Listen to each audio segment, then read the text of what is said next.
High all, Shubhankar Das this side. তো আমাদের টাকার খুব দরকার। এবার আমরা পড়াশুনো করি টাকার জন্য, ব্যবসা করি টাকার জন্য, এবং আলটিমেট এন্ড গোল সবার টাকা আর্নিং করাই থাকে। তো টাকা আর্নিংয়ে কটা স্টেজ আছে, বা তার আগে বলবো সন্দীপ মাহেশ্বরীর একটা ভিডিও আমি দেখছিলাম, ওখানে সন্দীপ মাহেশ্বরী বলছে যে টাকা is like a petrol for a car or bike. তো গাড়িতে অন্যান্য অনেক কটা ইম্পর্টেন্ট জিনিস দরকার হয়, but petrol is one of the important thing. তো টাকা আলটিমেট সব কিছু নয়, বাট ইম্পর্টেন্ট থিং। তো টাকার সাতখানা যে স্টেজের কথা বলবো, প্রথম হচ্ছে ক্ল্যারিটি, যে তোমার ঠিক কত টাকা দরকার তোমার লাইফস্টাইল মেনটেন করতে, তোমার শখ পূরণ করতে, তোমার রেসপন্সিবিলিটিগুলোকে ফুলফিল করতে। তো এই জন্য ক্ল্যারিটি স্টেজ। সেকেন্ড হচ্ছে সেলফ সাফিসিয়েন্ট, মানে এমন একটা লেভেল যেখানে তোমাকে কারো হচ্ছে টাকা ধার নিতে হয় না, বা কারো হেল্প লাগে না, তুমি নিজের যে শখ, নিজের রেসপন্সিবিলিটি ঠিকঠাক করে কমপ্লিট করতে পারো, সেটাকে বলে সেলফ সাফিসিয়েন্ট স্টেজ। থার্ড হচ্ছে ব্রিদিং রুম, মানে যেখানে অন্তত তোমার কাছে 2 মাসের টাকা অ্যাভেলেবেল আছে।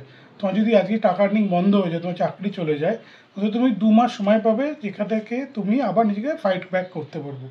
ফোর্থ হচ্ছে স্টেবিলিটি।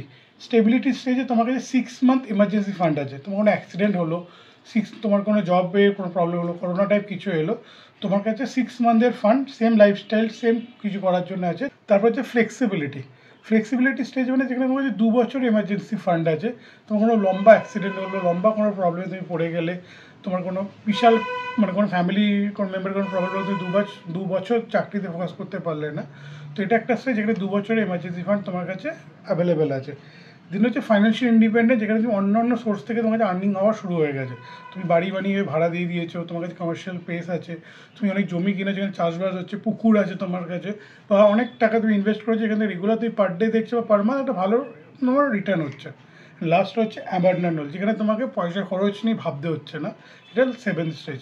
তো এইভাবে একটার পর একটা স্টেজ লিখে রাখো অ্যান্ড এক এক করে অ্যাচিভ করতে থাকো। তো প্রথম হচ্ছে ক্ল্যারিটি, দ্বিতীয় হচ্ছে সেলফ সাফিসিয়েন্ট, থার্ড হচ্ছে ব্রিদিং রুম, ফোর্থ হচ্ছে স্টেবিলিটি, ফিফথ হচ্ছে flexibility, financial independent, and last হচ্ছে তোমার অ্যাবান্ডেন্ট ওয়েলথ। Thank you.